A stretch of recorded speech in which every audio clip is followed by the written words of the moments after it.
So, welcome to one of the first panels for Virtual HorrorCon 2021. I'm Chris from Darker Days Radio, and I'm joined by a plethora of guests. We have Adriel, we have Lysa, we have Erykah, and we have Nick, and we have Josh. So we'll briefly do an introduction. So this is a panel devoted to about how to create an advice really for community content on the various different ways you can get your community content out there for different games.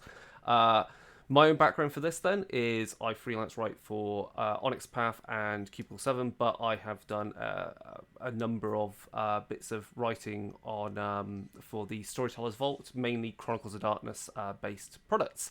Adriel, give us a brief introduction then. I'm Adriel, and I am the indie publisher representative at DriveThruRPG and COO of Ninth Level Games.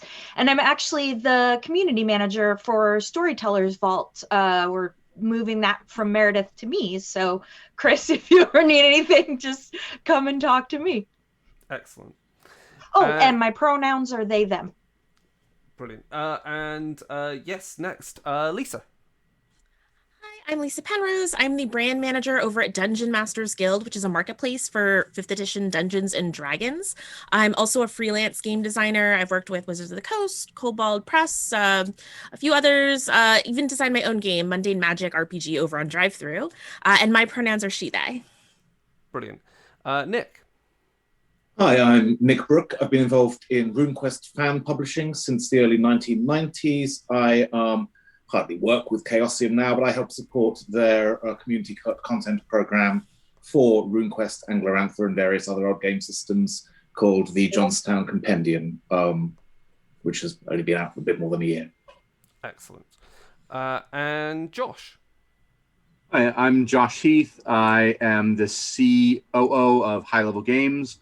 I also produce community content for programs like the Storyteller's Vault, Storypath Nexus, and DM's Guild. And I am going to release something on Canis Minor finally here very, very soon. I have over 100 products on various places, so I am prolific, but it's because I work with other people. And finally, we have Erykah. Hi, everyone. My name is Erykah Fassett.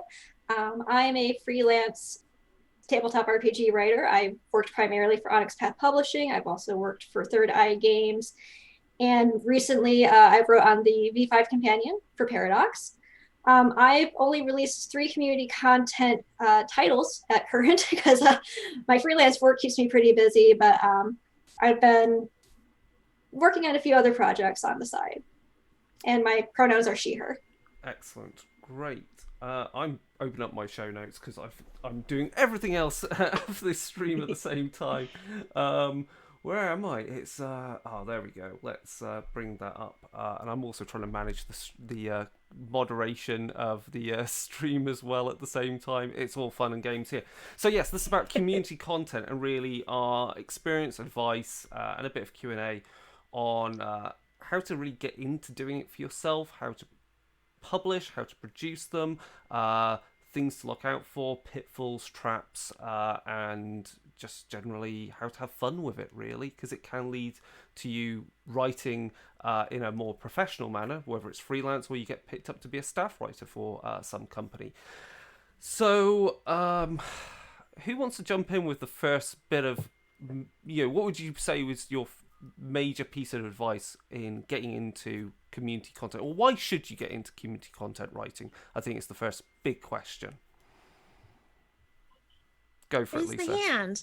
Okay, so I think community content programs are a really great way to start because you might be familiar with a particular system that you really love. There might be a setting or world that you really, really love. And community content systems allow you to utilize what you know to create stories. It's sort of like a great step from being a really great dungeon master or game master and creating stories for your table, and then learning the next step, which is writing down those stories in such a way that other people can play and enjoy them. As far as like, if I had like I could give someone one piece of advice for diving in, I think I would probably say to really think about the scope of your first project. I think the hardest part, at least for Dungeon Masters Guild, that I see is that it's difficult for people to get to the point where they feel like this is ready. I'm ready to put this on this platform for the world. And if you limit the scope to even just an encounter or like 5 magic items or something like that, rather than here's my whole 1 to level 20 campaign, you're going to reach that point. You're going to have a much easier time reaching that point, and then the next project you work on will be that much easier for you. Like, it's easier to start smaller and then grow from there once you get more comfortable with it. Absolutely. Definitely. And it's also probably easier for people to use your stuff if it isn't a self-contained 1 to 20 campaign in its own world. And if more people can use your stuff, maybe more people will buy it. That's such a good point, Nick. Like, I feel like people really like content that they can drag and drop into their campaigns. And it's actually that those like small little bits of content, those pieces of content will also cost less. So it's like if it's $1, $3, however much it is, easier for someone to be like, well, I can pick that up. I can spend $3 on that. And I think like getting into community content is great if you are a person who, you know, you love your day job, you don't want to be in games, but you want to participate. And it's a great place to be able to do that. And it gives you something to like talk with other designers about. And it's like, it's community as well as content, which I think is really cool because you can bond with other people who love the same systems and games that you do and, you know, share back and forth. And that's something that I think is really awesome about community content. Yeah. If I can be painfully honest about one thing I love about it is not having an editor. Because back in the 90s, you were doing things for publication, you'd be working with an editor, they'd want it to say things in a particular way, in a particular style, over a certain number of pages. And that gets to be an incubus on your shoulder. And actually, when you say, no, actually, this is finished now, and I am going to keep a joke footnote in, and you can't make me conform to house style, it feels brilliant. So we're allowed to play with all the toys, but we can do it our way. It's really liberating.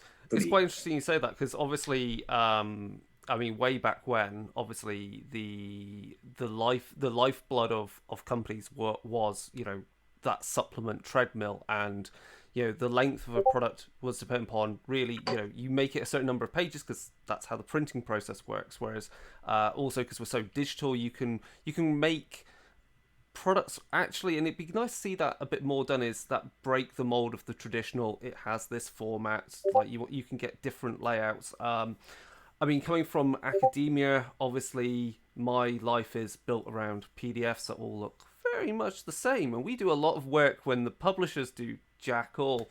But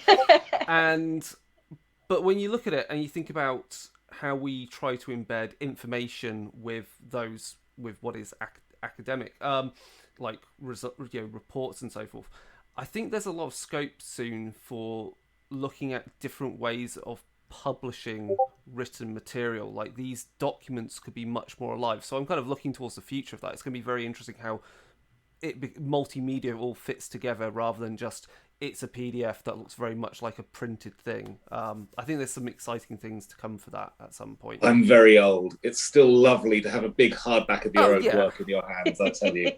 Multimedia, schmultimedia, it's a fad, it'll blow over. And on the community side, I think that's one of the things we did with Darker Days. We took a lot of the stuff that we've done in the podcast, our secret frequencies, and we've turned that into supplements. And again, as others have said already, like, they have utility beyond Chronicles of Darkness because they're just folklore and myths and legends that you can plug and play anywhere you want. So really, in that respect, they're kind of rules agnostic. And yeah, it's just good fun making them. I've learned a lot for my day job for it as well. And I think that brings us to once you've got the drive to do it and you feel, I want to write this, I want to get it out there, this is my great little campaign idea or crazy little D&D, maybe it's a D&D like race that you want to get out there, or scenario, or even city book or whatever. How are you going to go about doing it? Because everyone generally has access to free publishing tools. And when I say free publishing tools, I'm talking about like Google Docs and so forth. But that's not really publishing in the same sense of having that kind of luscious, text and images. So what tools are out there for us to do that? Because it doesn't actually have to be as expensive as you may think it has to be. I think that's the important thing. I think people think there's this barrier to entry by getting the most professional software out there. So has anyone had any experiences using various different bits of software to do their publishing? I mean, oh yes, Erykah, go. When I first did my first community content piece for Canis Minor, it was launch content actually for it. I had no idea how to do anything, and thankfully Meredith had actually did the first layout and everything for me. But when I started doing Scion community content, which is kind of my wheelhouse nowadays, I actually got into using InDesign because at my previous day job, I actually had to do some manual updates, and I got familiarized with InDesign. And since then, I've also have started playing around with Affinity, which is a much cheaper option. It doesn't require a monthly subscription like Creative Cloud does. There is also you can use Word even. I know for some of the community content programs, they have template documents for Word or any other, like even LibreOffice. So the free open office options are out there too, and you can just export it to a PDF and you're on your way. I just want to jump in and say a lot of, at least on the One Bookshelf site, a lot of, all of the community content programs have templates.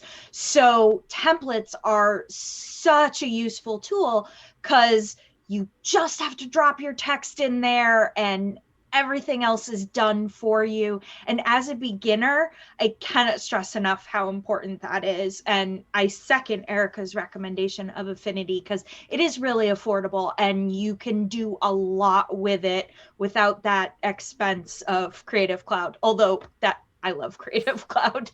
To jump in on it's that. hard to break the habit. Oh, sorry. To jump in on that, because I do video editing using some free software, which is industry standard called Lightworks. And the thing I've been finding with that sometimes is that the free ones, they're not as, say, filled with features. But I think for people that are new to it, all those features to me is stuff you're pretty much unlikely to ever touch because you're not going to be building templates. You're not going to be doing, maybe you're not doing all the hyperlinking. You just want the text as it looks, the WYSIWYGness of it. And going for some of the alternatives might mean you've got a much more streamlined UI, which then allows you to build the thing you want rather than going, where's this option? It's somewhere in this drop down and then this drop down and then in here. You don't have to deal with that. Obviously, if you're a completely techie type person, and I hate this again from academia, I could never get into it. You can even do it all with LaTeX. I mean, you can do it. It's like programming a book rather than just purely writing the book, but you can do it.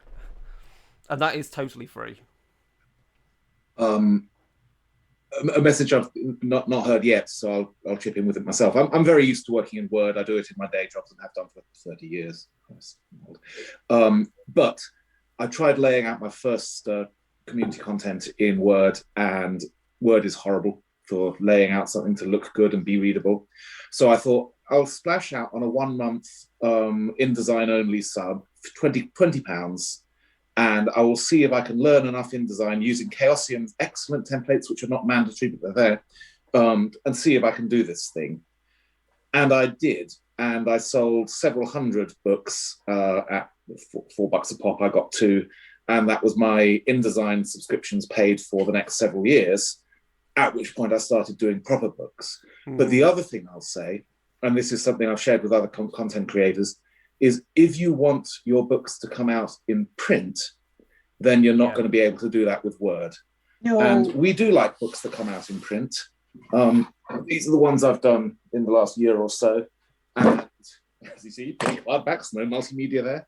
And you just can't do it with Word. It's terrible. One of the most popular books on our site was one of the first ones launched. It's about a 400-page tome. It was done in Word. It's not available in print because turning that Word document into InDesign is a pain. And I agree, you could be turning it into Affinity. I'm sorry for using the brand name I'm familiar with, but yeah, DriveThru has really good InDesign tutorials. Yes. I'm also going to shout out to the other bit of software.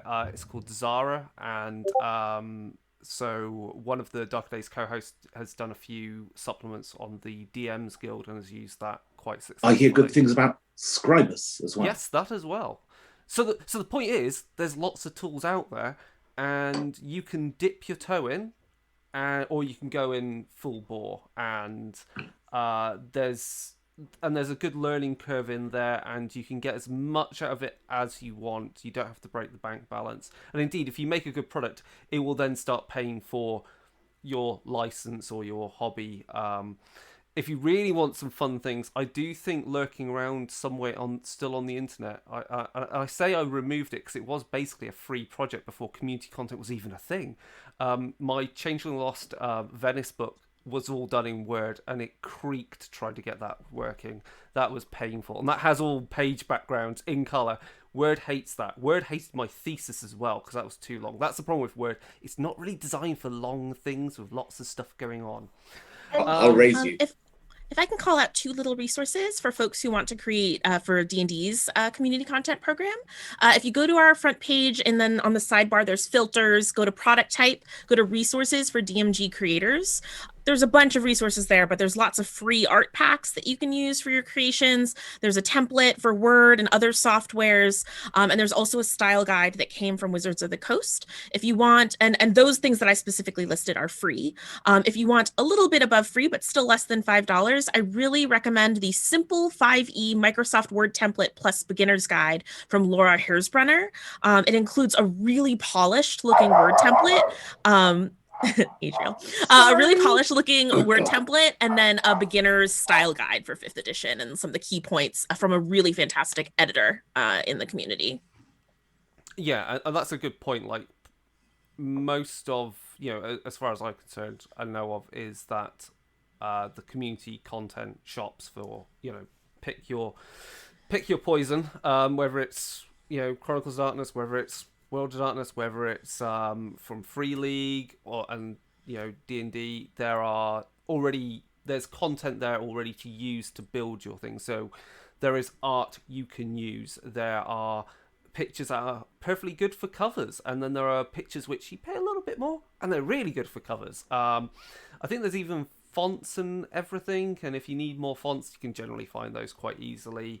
But the thing is, again, the resources are there to be used. You're not starting from a blank page, which is the worst thing to look at as for any creator. And then also, I guess the other resource that we should mention is the fact that you can get a lot out of anything that is free. Creative Commons art and photography out there, and using a little bit of Photoshop or whatever equivalent, you can apply some filters, and hey presto, you've got a new piece of art you can slap on a cover or wherever in your book to illustrate the words that you are writing. Can I jump in real quick and also say, you also could just do the writing and find someone else in that community who wants to do layout or, whatever. You don't have to learn all this stuff if it sounds overwhelming. Yeah, indeed. Yeah. And Erykah? The biggest thing I like to stress about community content is that you can create a whole community and you can uplift other freelancers in the field. I have friends who are freelance artists and freelance editors, and too often people forget that it's not just all about freelance writers. So it's like it really becomes a community effort when you can also lift up other people who are trying to either build their portfolio for their art or for their editing. It's what I really love about community content is that that's what it lets you do. It allows you to help uplift your peers as well. Oh, definitely, yeah. And actually, that's a good point about finding those content creators, because that's another thing you can actually publish onto these vaults, onto these guilds. Is that if you've got art that you want to put out there that people can use and thus pay you to use it, you can do that as well. So. That's something I need to do at some point. I've got a whole bunch of photos that would be really good for World of Darkness books I need to that get uploaded. I didn't take, no, my partner took them, and they're fantastic. But that is the plan. Right, that's about resources and tools. That's where you're going to get started. What is the advice then? So you kind of know, I've got the tools to write it. I'm going to write on a Google, it's a Google Doc or it's a Word. That's where you're going to do your writing, and then you're going to get it into the product using using the tools we've explained. So what's the next steps once you understand how you're going to do it? What are you going to write? How do you plan what you're going to write? Does anyone have any good advice on planning what you write? Josh, do you want to jump in? Yeah, outline. Outline is your best friend.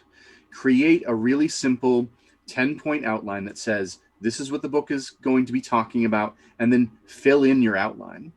If you have a book example that you're like, I want to write a World of Darkness book, and World of Darkness books follow a template, you can slap that book on your desk and say, okay, I need to write an intro, I need to have a theme and tone, I need to have chapter 1, chapter 2, and an appendix. If I know then what I want to include in those sections, I can get a book written so much faster by having those things in place. So outlining is your friend. Oh, yep, yes. 100%. Definitely.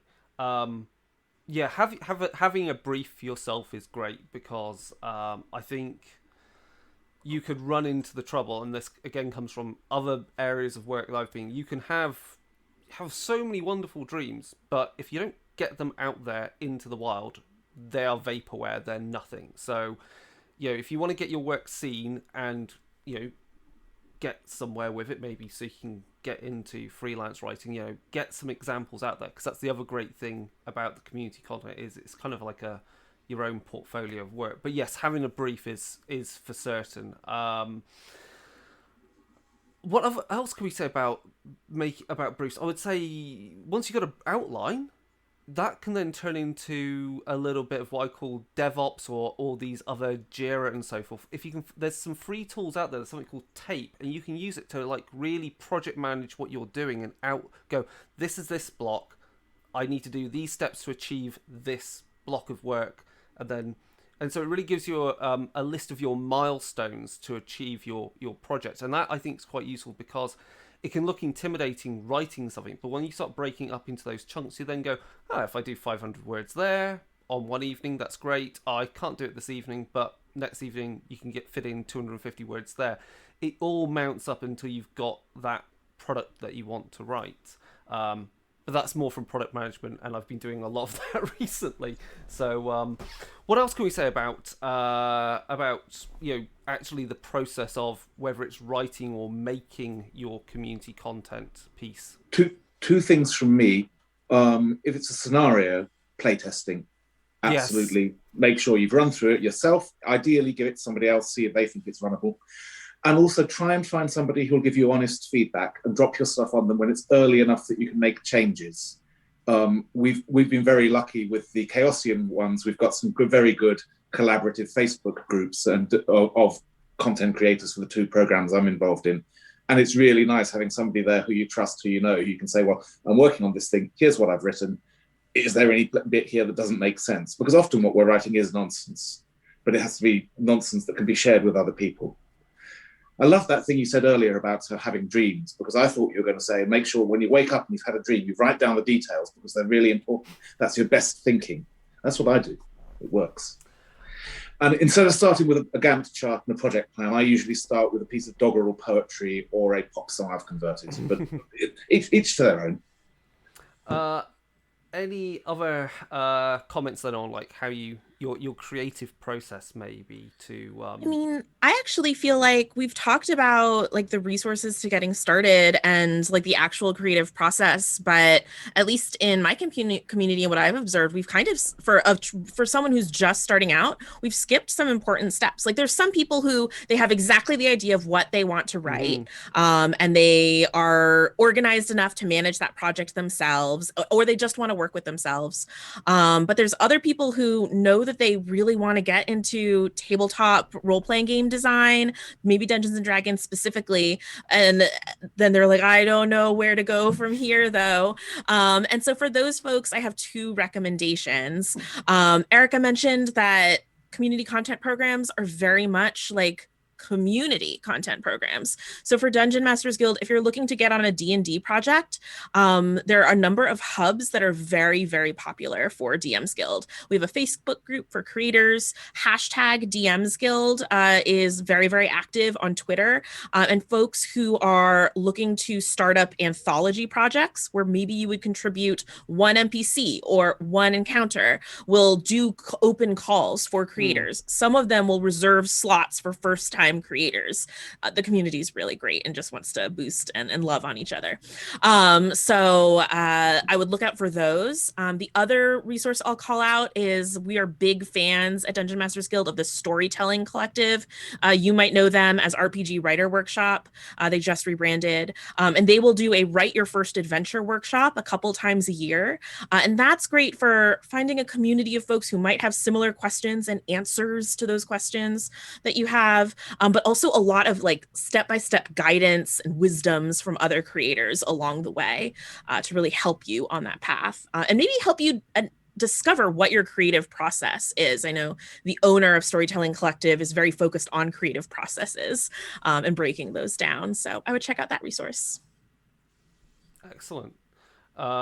Is there equivalents of those for any of the other kind of guilds or vaults or We've got communities? the two I'm familiar with. There's the two Facebook groups. The Miskatonic Repository Creators Circle is for people writing for Call of Cthulhu 7th edition, and there's the Johnstown Compendium Creators Circle, and that's for people writing for RuneQuest or HeroQuest World Wars or 13th Age Glorantha.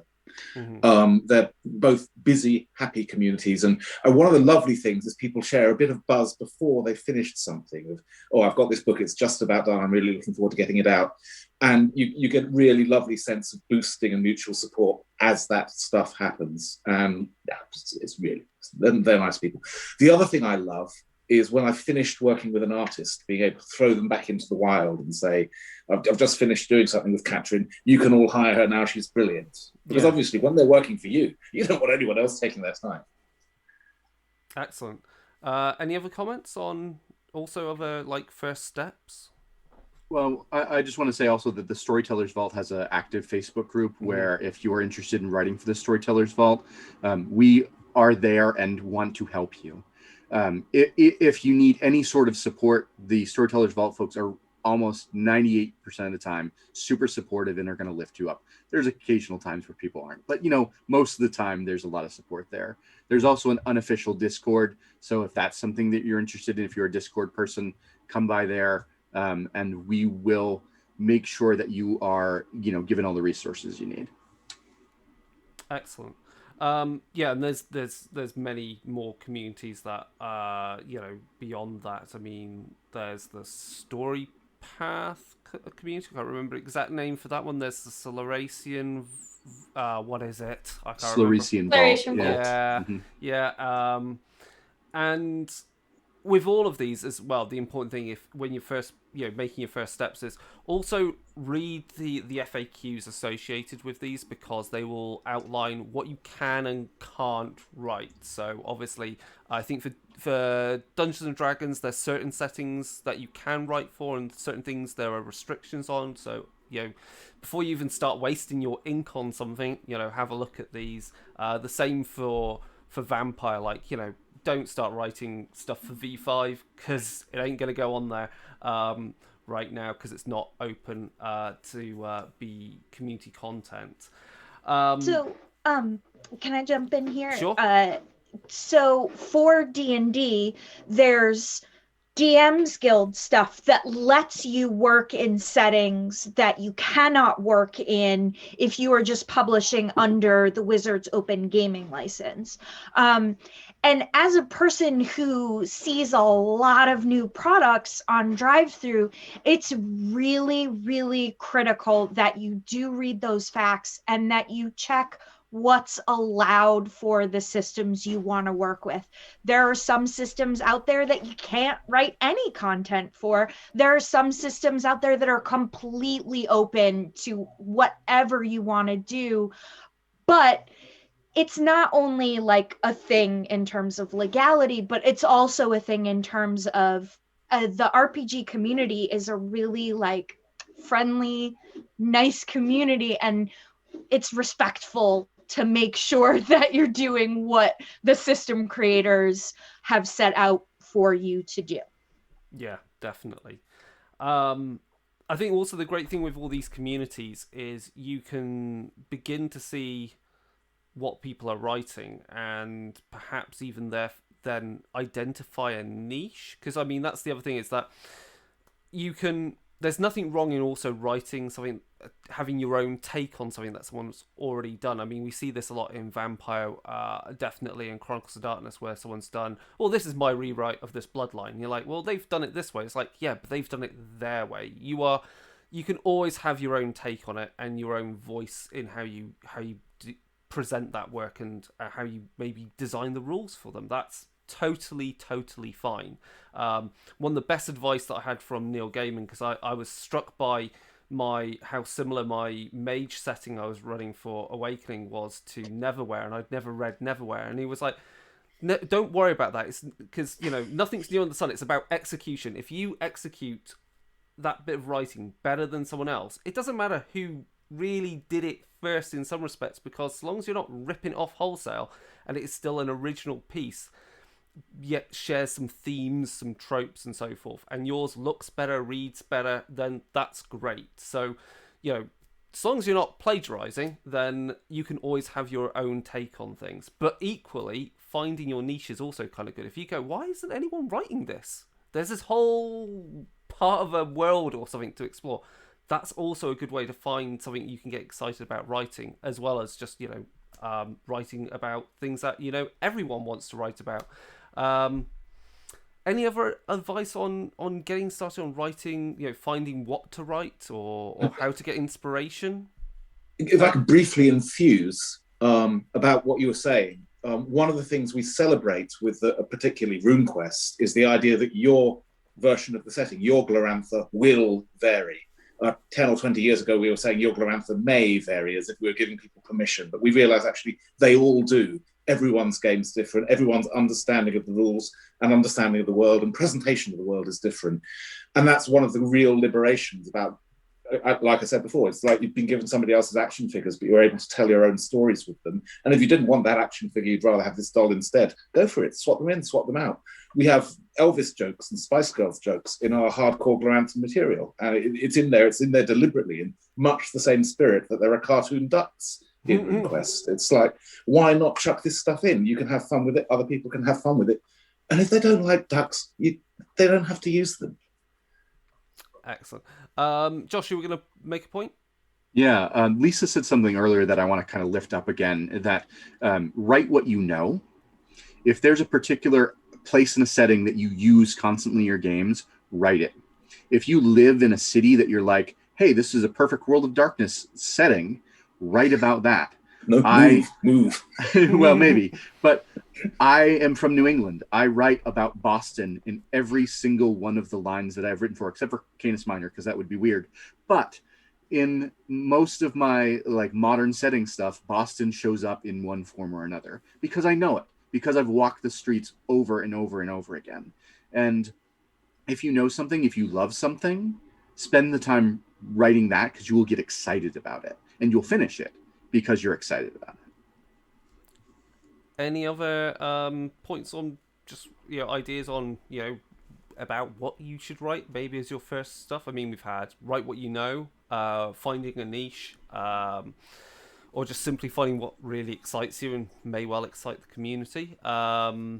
Is there anything else we could say about things that are right? I mean, the other thing is also is updating things from previous editions. That's also another good route. I think that happens a fair bit, depending on which game lines allow you to do that. That's a great way in. And then, is that everything? Is that everything we can cover for getting started? We've covered tools, we've covered ideas, we've covered the creative process. There's more we can mostly say about creative process. There's like an entire seminar on that some other time, I'm sure. Other like do's and don'ts, I think, is use your spell checkers. They exist. Use a spell checker. That's always the classic, but use it. I think also the other thing is a lot of there's also style guides for writing for many of these places, for many of these vaults. So again, have a look at those. They'll about what things to capitalize is always the classic. Erykah, you're going to jump in? Yeah, so spell check is great, but sometimes it won't catch everything. Yeah. So recommendation I have is if you have like Microsoft Word, and I think even Google Docs now does it, but you can have it read back your entire document, so you can actually hear and basically understand and like see if there's an incorrect word, there versus there. How do we say that when we're talking versus when you're reading it? But you can tell a difference of when things are and also checking the flow of the sentences. So it really helps a lot. At least it does for me when I'm trying to self-edit and everything. Yeah, and that comes back to reading your own work out loud. It's or it's having the code duck. You have a little duck and you talk to it about your code, and it'll tell you if it's wrong, because you'll be suddenly like, that's not how that's meant to work. Lisa, you had a point? Did I see a hand go up? I was itching my head, but I do have a point. Sure. I mean, we've talked a lot about how a good way to get started in community content programs is some sort of community collaboration. So I feel like some advice about being a good collaborator might be good to insert here. James Introcaso had actually told me once, and I repeat this so much, is that to be someone that someone wants to work with again, there are sort of like these three categories. You could be the most amazing creator in the world. You could be a really nice, pleasant person to work with, or you can hit your deadlines. And if you've got two of those on lock, then people are going to want to work with you again. If you have all three of those, everyone wants to work with you, because that actually is a lot rarer than I think people know. And just in general, I think communicating a lot as a collaborator as much as possible, leaning maybe on the side of over communicating rather than under communicating is those would be like the two main bits of advice I would give for going into collaboration. Oh, for sure, yeah. Working with a team is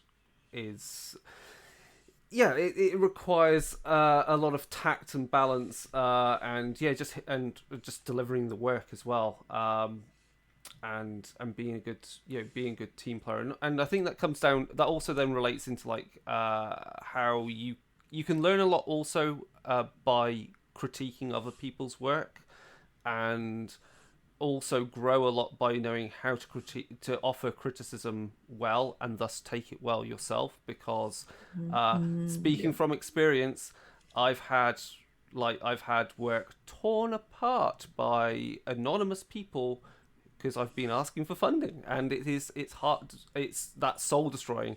And having the same thing with your creative work that you've put your love into. So people are well meaning when they give you critique, and equally, if you're going to give critique, there's a difference between good criticism and just dumping on people's work, which can happen, and hopefully doesn't happen too often. So yeah, getting that balance I feel is really right for the community. I think Erykah wants to jump in. Sorry, I've got so many screens I'm looking at, so having someone go, someone's got a point, is great. Thank you. Yeah, so especially when it comes to the critiquing, whether if it's from your peers or you get looped into an actual contracted project as a freelance writer, best advice is to always read it and then let it sit for a day. Don't try to write immediately after you read those red lines or critiques or anything. Just give it some time, let it settle in, think it over, and realize it's not an indictment against you. It's either the developer or your peers wanting you to put out the best product you can. And really, we're all a team here, so we all want to put out the best product we can put out. And I think then, in that respect, yeah, doing community content and collaborating with people in the community is a good way of essentially forging those practices, that attitude, in an environment where it's not so critical to hit a deadline, and you might not get paid because you wrote too little or too much or just a total pain in the backside. You can really find your ground and figure it out that way. Also, don't let the perfect be the enemy of the good. Yeah. You can release something, and if early feedback says, you know what, you should probably have added some bookmarks to that thing, you can add the bookmarks and republish. They don't have to buy it again.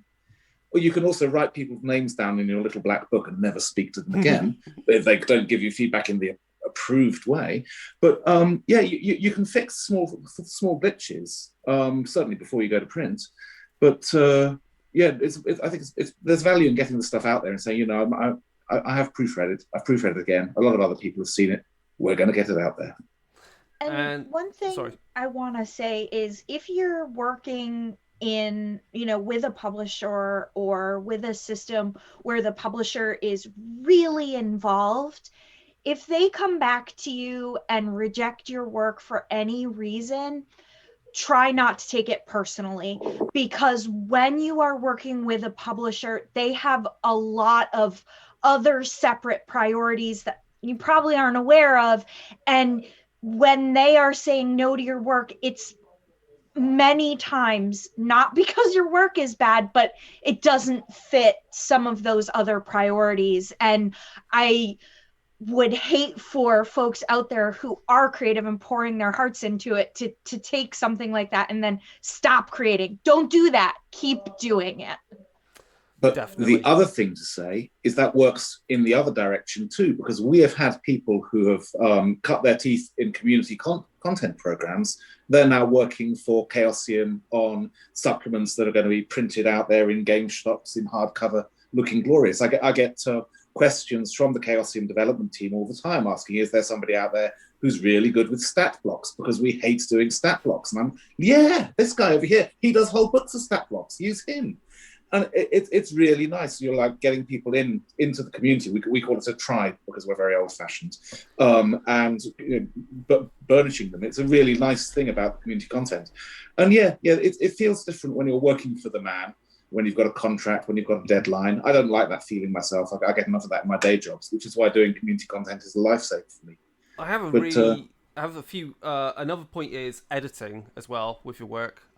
With community, is the great thing with community is they can help you edit your work. Either they'll do it for free because they're nice people, or for a nominal cost. But the point is, you'll get blind to your own work, even with spell checkers and Grammarly doing stuff for you. You will get so blind to those things because you've internalized your own work. You'll not spot weird things are missing, or you shouldn't be using that word. So that's quite important, is having some independent eyes on it in that sense.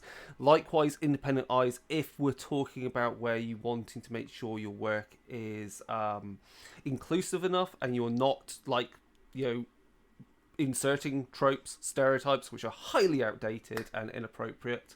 That's critical, especially when you're dealing with I would say even more so. But I mean, we're seeing this evolution with D&D in readdressing these issues within the settings. I'm constantly aware of it in 40k because it is.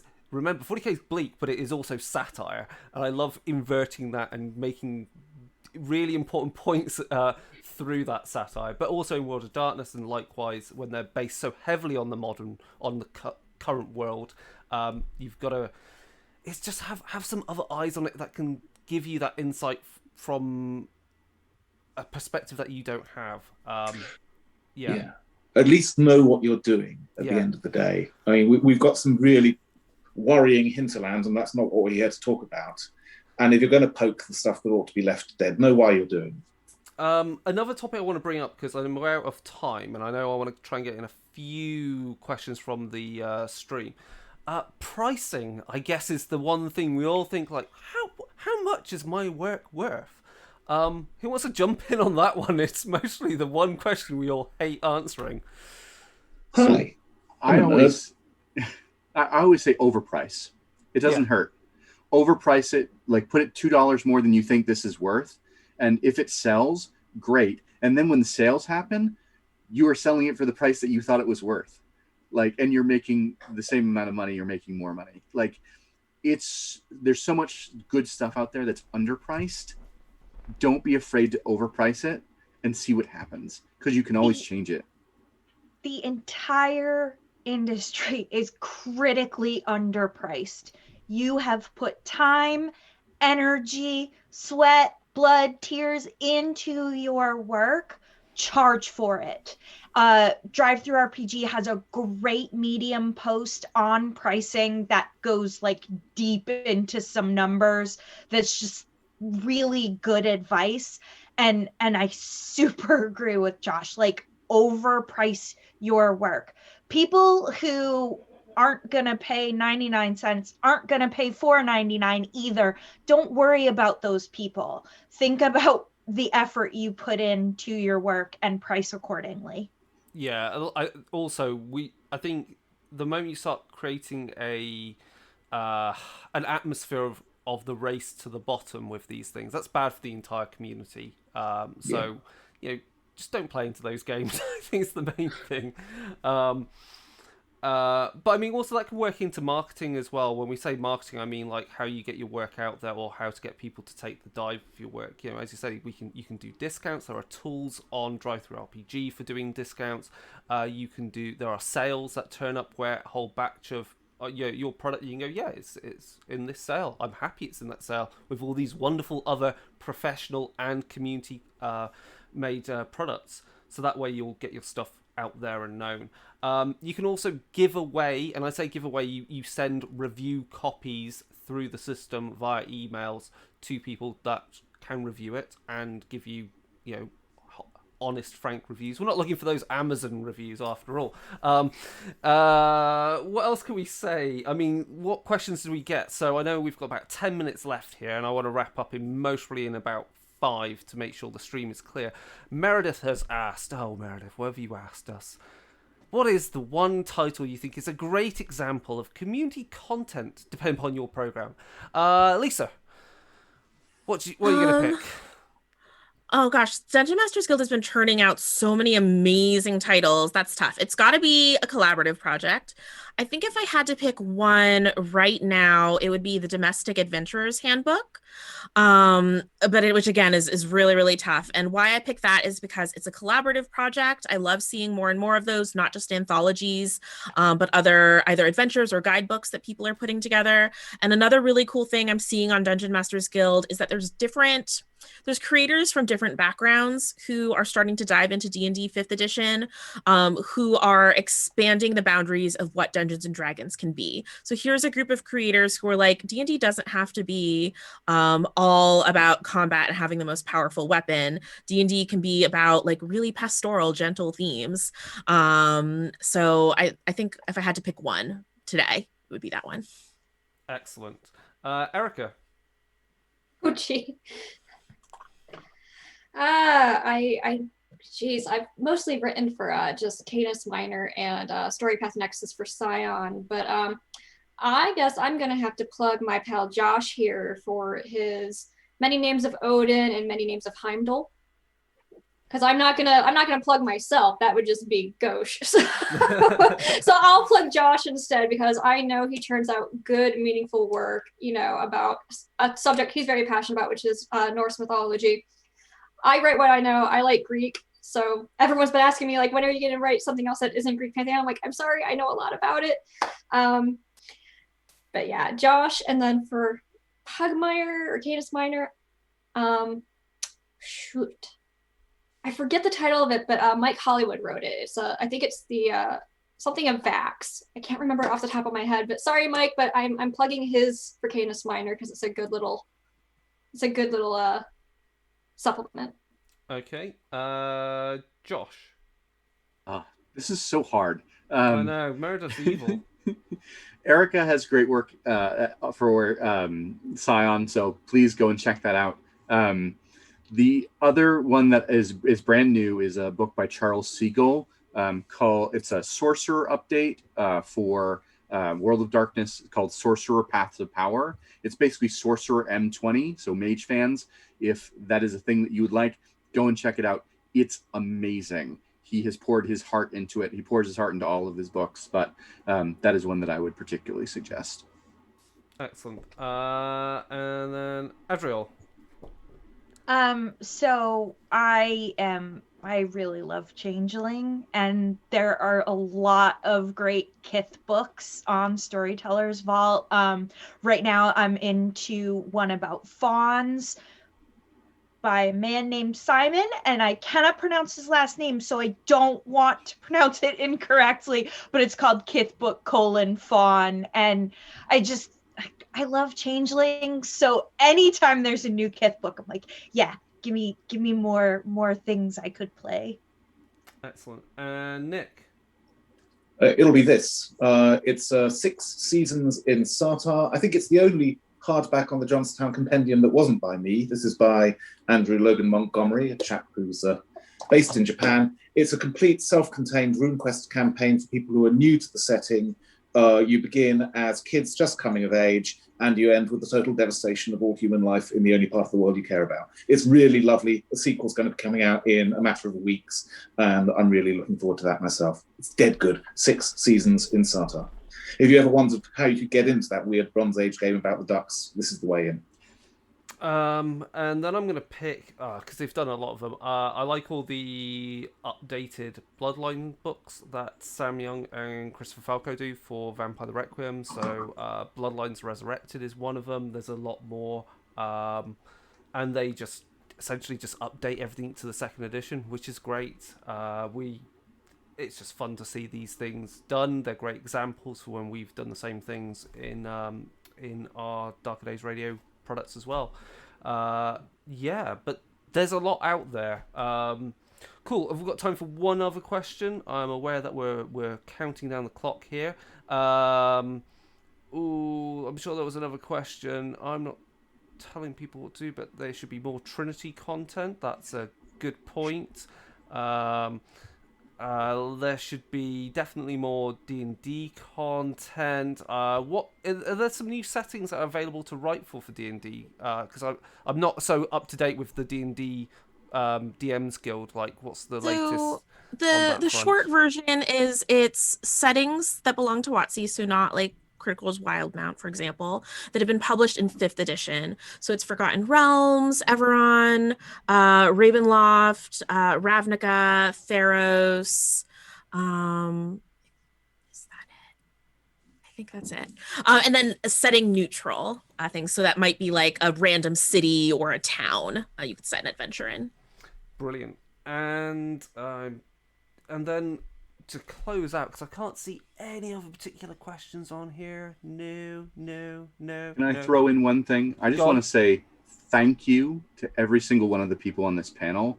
I was really honored to be included with everyone, and I was very, very excited when I saw the list of people. So you are all amazing. Keep doing what you're doing.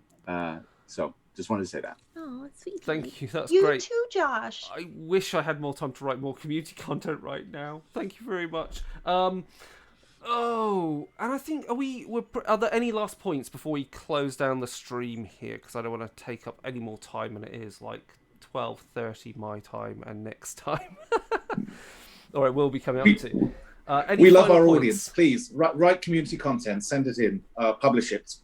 On my platforms, at least, there's no quality control steps. There's no approval processes. You just write the stuff, shove it out there, and we will tell you what we think. We usually love it. Almost, oh Lord, I can't quite remember the stats, but a hell of a lot of the stuff for RuneQuest goes copper and then silver very rapidly. It's a lot of people out there starving for material, so they'll eat anything. Excellent. I mean that lovingly. Cool. Any other last points for anyone else, or is that it, Erykah? if you ever worry about it, just write. Like, the thing is if you have an idea, even if you're not sure if it's going to sell, just write it anyway. You've got nothing to lose by putting it out there. That's true. That's definitely just, yeah, get it out there. The sooner you do it, the better. I think you'll feel happier. It won't be taking up brain space. I think that's the one thing that's.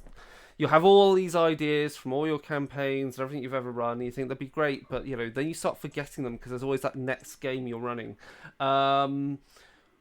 Brilliant. Okay, so to round out, I think to finish this up, the best place to get all the advice on community content will be on the appropriate link on DriveThruRPG.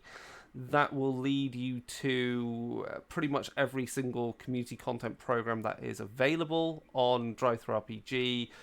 As I said, that ranges from the likes of Dungeons and Dragons, RuneQuest, Free League Publishing to cover their games, and all the other ones, all the typical worst offenders are all there, as you should expect. I wish, personally, from talking from a Cubicle 7 point of view, I wish we could do community content, but we can't. I'm sorry about that. That's not in our hands. That's in Games Workshop's hands. But you never know what happens. But there are wonderful communities that talk about stuff for that, and it just doesn't. You don't get any money for it. You just write stuff. That's still fun. But I think that is it. So at this point then, looking at time, I would like to thank all of my guests once again for appearing on this panel. I would like to remind everyone to please donate to the Virtual HorrorCon charities. And please, if you want to follow up, because we're running out of time, I will let people... You can plug your links in the chat, or you can find us on Twitter or on Facebook or wherever.